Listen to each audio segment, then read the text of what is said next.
Every morning, I secretly fed a quiet, hungry boy. "You're wasting food," my boss snapped. Then one day, black SUVs surrounded the diner. A colonel walked in and asked for me. "That boy's father was one of my men," he said. "His final letter was about you." 4 black SUVs pulled into the parking lot of Mike's Diner at exactly 10:47 a.m. on a Tuesday. Government plates, tinted windows. They parked in perfect formation like a presidential motorcade visiting some nowhere town on Route 9 in upstate New York. I was wiping down the counter when they arrived. Sarah, my waitress, dropped the coffee pot. It shattered on the tile floor. Nobody moved to clean it up. The diner went silent, dead silent. 12 customers frozen mid-bite, mid-conversation, mid-everything. A man in full military dress uniform stepped out of the lead vehicle. Stars on his shoulders catching the morning light. Rows of medals across his chest. 2 officers in identical uniforms flanked him as he walked toward the entrance. Old Man Patterson's fork clattered onto his plate. The door opened. The bell chimed. The colonel, because that's what those stars meant, removed his cap and scanned the room. "I'm looking for Michael Torres," he said. His voice filled every corner of the diner. My hands were shaking. I stepped forward. "That's me. I'm Colonel David Reeves, United States Army Special Forces." He stood at attention. "I'm here about a boy named Danny Morrison." My heart stopped. "Is he okay?" The colonel's jaw tightened. "He's safe now, with his grandmother in Syracuse, but I need to speak with you about what you did for him. I'm Mike Torres, 58 years old. I've owned Mike's Diner for the past 40 years. Inherited it from my father when I was 18, and he had his first heart attack. It's not much. 12 booths, 8 counter stools, breakfast and lunch only. We close at 3 p.m. because I'm too tired to stay open for dinner. The diner sits on Route 9 between Poughkeepsie and Albany. Small town called Rhinebeck. Population 2,800. Everyone knows everyone, and everyone knows everyone's business. 6 weeks ago, the kid had shown up for the first time. 10 years old, maybe 11, torn jacket that was too thin for October weather, jeans with holes in the knees that weren't the fashionable kind, sneakers held together with duct tape. But it was his eyes that got me. Empty, hollow, the kind of eyes that had seen too much. He'd slid into the corner booth, the one by the window with the view of the parking lot. Sat there for maybe 5 minutes before Sarah noticed him. "Can I get you something, hun?" she'd asked. "Just water, please." His voice had been so quiet I'd barely heard it from behind the counter. Sarah had brought him a glass. He'd wrapped both hands around it like it was precious, like it was all he had. I'd watched him nurse that water for an hour. He never ordered food, never asked for a menu, just sat there staring out the window, making that single glass last as long as possible. When he finally left, I'd found myself thinking about him all day, about those empty eyes, about the way his hands had shaken slightly when he'd lifted the water glass. He came back the next day, same booth, same torn jacket, same glass of water. "Just water again?" I'd asked, walking over to him. He'd nodded, wouldn't meet my eyes. I'd gone back to the kitchen, made a short stack of pancakes, butter and syrup on the side, brought it out to him. "Kitchen mistake," I'd said, setting the plate down. "Gonna have to toss it otherwise, you mind?" His hand had shaken, reaching for the fork. He'd looked at me like I was offering him gold instead of $3 worth of pancakes. Then he'd eaten, fast, like the food might vanish if he slowed down, like someone might take it away. When he finished, he'd wiped his mouth with a napkin, whispered, "Thank you," and left. That became our routine. Every morning at 7 a.m., he'd arrive, slide into the corner booth, order water. I'd make a kitchen mistake, pancakes one day, French toast the next, eggs and bacon after that. He'd eat everything, never left a crumb. Then he'd thank me quietly and disappear. We never talked about it, never acknowledged what was really happening. I was feeding a starving child and we both pretended it was an accident. Sarah noticed on his 5th visit. She'd cornered me in the kitchen while I was making his eggs. "Mike, you're losing money on that kid." "It's fine." "It's not fine. That's the 3rd kitchen mistake this week. We both know you're doing it on purpose." So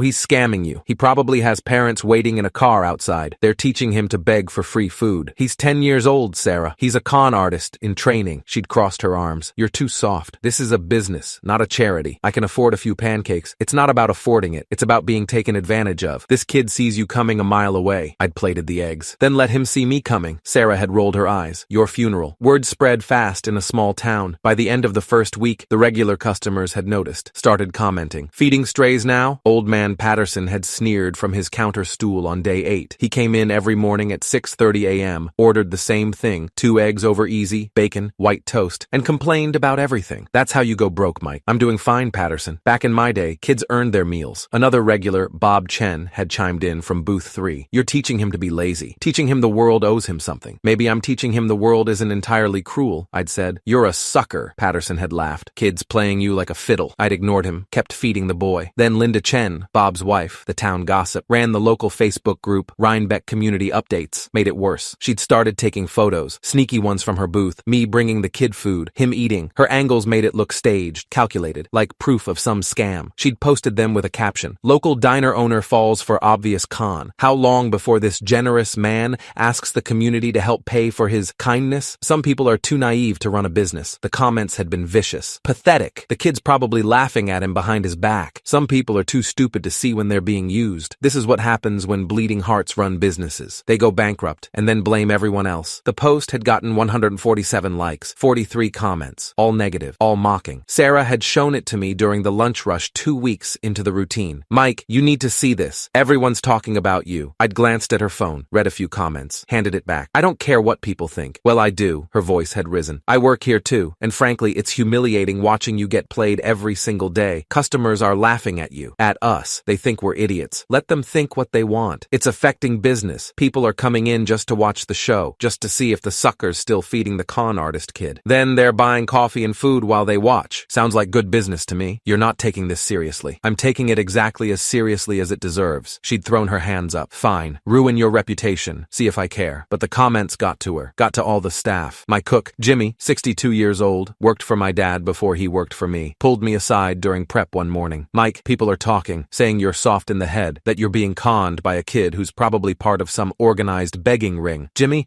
I've known you 40 years. Do you think I'm stupid? No, but I think you're too kind for your own good. And in this world, that's dangerous. The mockery continued, escalated. Patterson started a running commentary every morning. There's your little friend. Let me guess. Another kitchen mistake? How convenient. You must have the most incompetent cook in New York. Bob Chen joined in. I give it 2 more weeks before the kid asks for cash directly. That's how these scams work. They build trust, then go for the big ask. Linda posted updates. Photos of the kid arriving. Photos of me bringing him food. Each post with a new sarcastic caption. Day 12. Still falling for it. Day 15. Wonder how much free food has been given away. Someone should audit this place. Day 20. At what point does charity become stupidity? The comments kept coming. The mockery kept building. Sarah confronted me again on day 23. It was a Friday afternoon. Slow day. The kid had come and gone. I was cleaning the grill. Mike, I'm serious. This has to stop. My friends are texting me asking if you're okay, if you're having some kind of breakdown, if maybe the diner's struggling and you're trying to create sympathy. The diner's fine. Then why are you doing this? Why are you letting this kid take advantage of you? I'd set down my spatula, looked at her directly. Sarah, when's the last time you went hungry? What? Hungry. Not I skipped lunch. Hungry. Real hungry. The kind where your stomach hurts and you can't think straight and you'd do anything for food. I have, when I was 12, after my mom died and my dad was drinking away the insurance money. I went 3 days without eating. A waitress at a diner in Albany, place called Rosa's. It's gone now. She snuck me food. Told me the same lie I'm telling that kid. Kitchen mistakes, wrong orders, whatever she could make up. Sarah had gone quiet. She saved me, I continued. And when I asked her why she was helping me, you know what she said? She said, because somebody helped me once, and I'm just passing it forward. So that's what I'm doing, passing it forward. But how do you know he actually needs it? How do you know this is real? I know hunger when I see it. 40 years in this business. I know. She'd left without responding, but she'd stopped complaining after that. The boy kept coming. I kept feeding him. The mockery kept building. Then on a Tuesday, day 32 of our routine, he didn't show up. I'd waited, watched the clock. 7 a.m. came and went, then 7:15, then 7:30. No kid. Looks like your little friend finally found a better mark, Patterson had said with a smug grin. I'd said nothing, just wiped down counters and worried. Wednesday, he didn't show. Thursday, he didn't show. By Friday, Patterson was practically gleeful. See? Told you. Used you up and moved on. Hope you learned your lesson, Mike. Suckers get suckered. Maybe he's sick, I'd said. Or maybe he found someone else to con. Someone with even less sense than you. Sarah had tried to be diplomatic. Mike, I'm sure he's fine. Kids move. Families relocate. It happens. But I couldn't shake the feeling that something was wrong. Sunday came. No kid. Monday. No kid. Tuesday morning, 2 weeks after he'd disappeared, the black SUVs arrived. Colonel Reeves stood in my diner, cap under his arm, medals gleaming, eyes serious. Mr. Torres, what I'm about to tell you is part classified, part personal, but you deserve to know the truth about Danny Morrison. The diner was silent. Every customer, every staff member, watching. Danny's father was Master Sergeant Ryan Morrison, Green Beret, served under my command for 8 years, one of the best soldiers I've ever had the privilege to lead. Patterson's coffee cup was frozen halfway to his mouth. 6 months ago, Sergeant Morrison deployed to Syria, classified operation. He left his wife and son here in Rhinebeck. They'd just moved to the area for a fresh start after his previous deployment. The colonel's voice was steady, but I could hear the emotion underneath. What Sergeant Morrison didn't know, what none of us knew, was that 3 weeks into his deployment, his wife abandoned Danny, just left, took the car, cleaned out their bank account, and disappeared. Danny was 10 years old, alone in their rental house. Sarah's hand flew to her mouth. The boy was too scared to tell anyone. Thought if he called the authorities, they'd send him to foster care. Thought if he told his school, they'd take him away from the town where his dad would come back to find him, so he survived on his own. The colonel pulled out a manila envelope. Sergeant Morrison left Danny an emergency fund, $400 in cash, hidden in a coffee can. Danny used that money to pay the electric bill, the water bill, to buy peanut butter and bread from the dollar store, and when the money ran out, he went hungry. I felt sick. Until he found your diner, the colonel continued. For 6 weeks, the only real meal Danny ate each day was the one you gave him. The kitchen mistakes you pretended to make. The food you claimed you'd have to throw away. 6 weeks? I whispered. He was alone for 6 weeks? He was alone for 12 weeks total. 6 weeks before he found you. 6 weeks after. The colonel's jaw clenched. 5 weeks ago, Sergeant Morrison was killed in action. Hostile fire during an operation. He died instantly. The room was spinning. We didn't know about Danny's situation. Didn't know his mother had abandoned him. The army tried to notify her. Couldn't locate her. Started tracing relatives. It took us 3 weeks to find Danny's grandmother in Syracuse. When we located Danny himself, he was alone in that house, with no food, no heat, and no idea his father was dead. Oh God, Sarah whispered. Child Protective Services took Danny into emergency custody 2 weeks ago. That's why he stopped coming here. His grandmother, Mrs. Patricia Morrison, Danny's paternal grandmother, has full custody now. He's safe. He's being fed. He's in therapy. The colonel reached into the envelope, pulled out a letter. The paper was worn, folded and unfolded many times. Before Sergeant Morrison died, he wrote letters. One to his son, one to his mother, and one to someone he'd never met but who meant more to him than he could express. The colonel looked at me. He wrote one to you. To me? He didn't know your name. Danny had told him about the diner in their phone calls, about the nice man who fed him breakfast. Sergeant Morrison wrote this letter in case he didn't make it back. He asked me personally to deliver it if anything happened to him. Colonel Reeves unfolded the letter, began to read. To the man at the diner, I don't know your name. My son calls you the nice man who gives him breakfast. He tells me you make kitchen mistakes, and you'd have to throw the food away if he didn't eat it. Sir, I'm not an idiot. I know what you're really doing, and I want you to know that you're saving my son's life while I'm trying to save other people's lives half a world away. I don't know why Danny's alone. He won't tell me the full story, just says mom's gone, and he's figuring it out. I'm trying to get emergency leave, trying to get home, but the paperwork takes time, and I'm in the middle of an operation. So until I can get there, you're the one keeping my son alive. You're the one making sure he doesn't starve. You're the one letting him keep his dignity by pretending it's charity instead of need. I can never repay you for that. But if something happens to me, if I don't make it home, please know that a soldier fighting for his country died knowing his son wasn't alone, died knowing there are still good people in the world. Thank you for feeding my boy. Thank you for not asking why. Thank you for being the kind of man I'm fighting to protect. If I don't make it back, please keep an eye on Danny, even if he stops coming, even if he's placed with family. Please remember him. Please tell him his dad loved him more than life itself. Respectfully, Master Sergeant Ryan Morrison, U.S. Army Special Forces. The colonel's voice had cracked halfway through. He folded the letter carefully. That letter was read at Sergeant Morrison's memorial service, 200 soldiers, his entire unit. When we finally located Danny and learned about you, about what you'd done, every man in that unit wanted to come here personally to thank you. He stood at attention, saluted. Every officer behind him did the same, sharp, precise, holding the salute. On behalf of the United States Army and the brothers of Master Sergeant Ryan Morrison, thank you for taking care of one of our own. I stood there, throat tight, unable to speak, tears running down my face. The colonel lowered his salute, reached into the envelope again, pulled out a folded American flag. From Danny, he wanted you to have this. It's the flag from his father's coffin. He says the pancakes you gave him kept him alive. Says his dad would want you to have this. He placed the flag on the counter in front of me. The weight of it, the meaning of it. I couldn't speak, couldn't move. The colonel turned to address the diner. His voice went cold, sharp, military. I understand some of you mocked this man for his kindness, called him stupid for feeding a hungry child,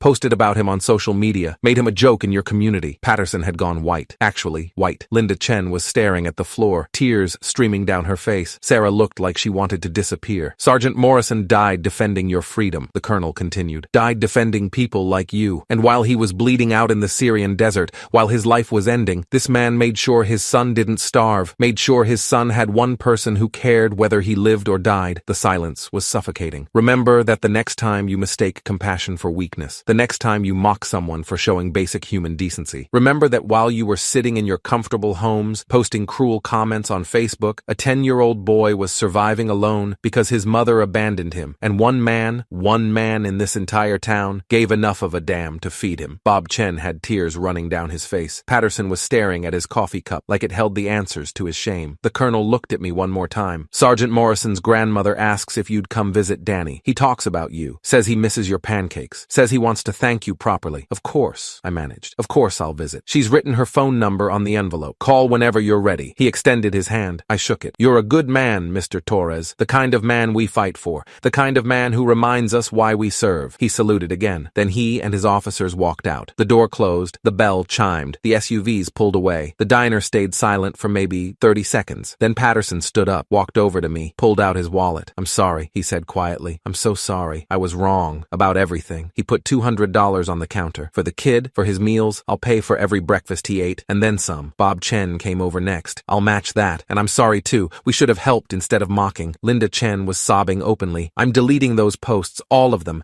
And Mike, God, Mike, I'm so sorry." Sarah was crying too. "I should have supported you, should have helped you. Instead, I made you feel bad for doing the right thing." "It's okay," I said. "It's not okay. You're a better person than any of us deserve." Over the next hour, every customer in the diner apologized. Most left money. Some left a lot of money. By the end of the day, there was over $3,000 in cash on my counter. "For Danny," they said. "For his future. For his college fund. For anything he needs." I called Mrs. Patricia Morrison that night, explained who I was. "Oh, Mike," she said, her voice breaking. "Danny talks about you every day. Says you were his angel. Says you saved him when he thought no one cared. Can I visit? Please, please come. He's been asking." I drove to Syracuse that Saturday. Mrs. Morrison lived in a small house near the university. Neat, clean, comfortable. Danny answered the door. He looked different. Clean clothes, healthy color, but the same eyes. The same hollow look that was slowly filling with something that might become hope. "Mr. Mike," he whispered. "Hey, kid." He hugged me, tight, desperate, like I was the only solid thing in a world that had betrayed him. "I'm sorry I stopped coming," he said. "They took me away. I wanted to say goodbye, but they wouldn't let me. It's okay. I understand. Did you get the flag? I wanted you to have it. Dad would want you to have it. I got it. It's in a place of honor at the diner." We sat in Mrs. Morrison's living room. She brought us lemonade and cookies. Danny told me about his dad, about how much he missed him, about how scared he'd been when his mom left. "She just left one day," he said. "Didn't even say goodbye. Just took all the money and drove away. I thought she'd come back. I waited and waited. Then I ran out of money for food and I found your diner. Why didn't you tell anyone? A teacher, a neighbor. I was scared they'd send me away. Send me somewhere Dad couldn't find me when he came home. I thought if I could just hold on until Dad got back, everything would be okay. But his dad hadn't come back, would never come back. Your dad was a hero," I said. "And you're a hero too. You survived something that would have broken most adults. I survived because of you. The pancakes, the French toast, the eggs. That was the only food I got most days. Everything else was peanut butter or crackers. You should have told me. I would have done more. You did enough. You treated me like I mattered, like I was worth feeding even though I couldn't pay. That meant everything." I visited Danny every week after that, brought him food from the diner, sat with him and his grandmother, watched him slowly come back to life. The town changed too. Linda Chen shut down her Facebook group, started a new one called Rhinebeck Kindness Initiative, focused on helping people instead of tearing them down. Patterson started volunteering at the local food bank, told me one day, "Seeing that colonel, hearing about what that kid went through, I realized I've been an asshole for 73 years. Figured I should try something different." Bob Chen and his wife started a fund for military families. Danny's Fund, they called it, to help kids whose parents are deployed. Sarah organized fundraisers at the diner, all proceeds going to veterans organizations. The $3,000 from customers turned into $12,000, then $20,000. The town rallied, created a college fund for Danny. By the time he turned 11, there was $47,000 waiting for him. The diner became a different place. Kinder, warmer. People started looking out for each other instead of judging each other. And every Saturday morning, Danny came in for breakfast. Mrs. Morrison drove him down. He'd sit in his corner booth, order pancakes, pay with money from his allowance. But I'd always make a kitchen mistake. Extra bacon, extra eggs, a milkshake I forgot someone ordered. He'd smile every time, understood the game, understood that some kindness doesn't need acknowledgement. One year after the SUVs arrived, Colonel Reeves came back, alone this time, in civilian clothes. "Mr. Torres, I wanted to update you. Danny's doing well, honor roll at his new school, joined the Boy Scouts. Talks about joining the army someday, following his father's footsteps. He's a good kid. Because of you. You gave him something to hold on to when everything else fell apart. You showed him the world isn't entirely cruel. I just fed him pancakes. You did more than that. You saw him. You treated him with dignity. You didn't make him beg or prove he was deserving. You just fed him because he was hungry. That's humanity. That's what we fight for." The colonel pulled out a medal. Bronze, small, official looking. "This is a civilian commendation for extraordinary service to a military family. Sergeant Morrison's unit approved it. The army approved it. You'll never wear it on a uniform,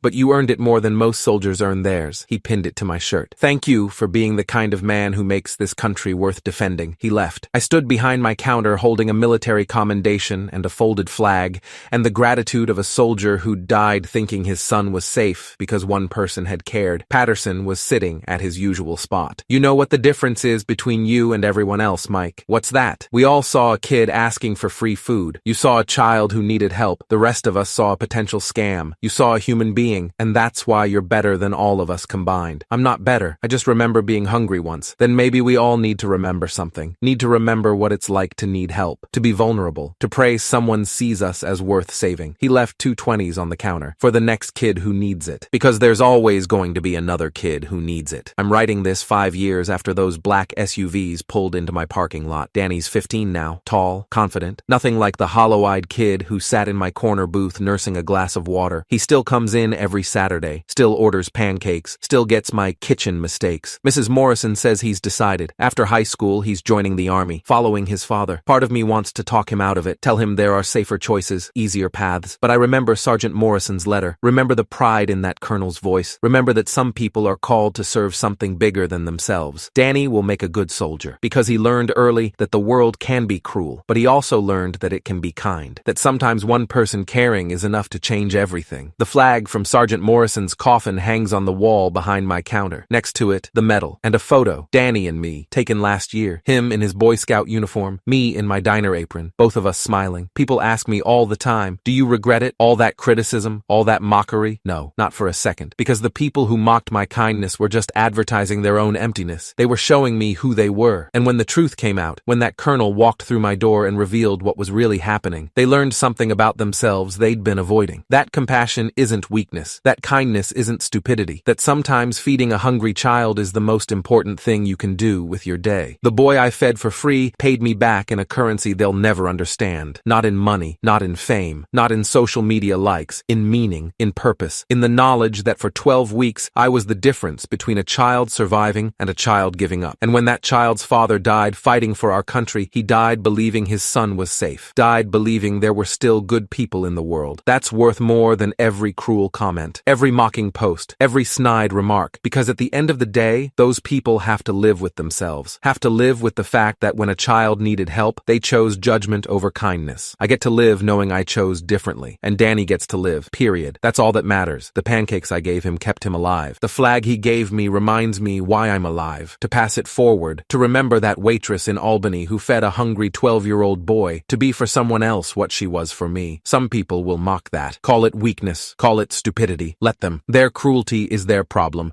My kindness is mine, and I'll keep making kitchen mistakes for every hungry kid who walks through my door, because that's what good people do. That's what Rosa taught me. That's what Sergeant Morrison died believing, that the world isn't entirely cruel, that compassion exists, that sometimes one person caring is enough to save a life. Danny's life, my life, maybe even yours. If you're reading this and you've ever seen someone who needed help and looked away because you were afraid of being taken advantage of, reconsider, because somewhere, right now, there's a kid sitting alone in an empty house trying to survive until their parent comes home, and maybe their parent isn't coming home, and maybe you're the only person who can make sure that kid survives anyway. Feed them, help them, see them as human beings instead of potential scams. Be the kitchen mistake that saves a life. I promise you, the flag you might receive in return is worth more than every criticism you'll ever face.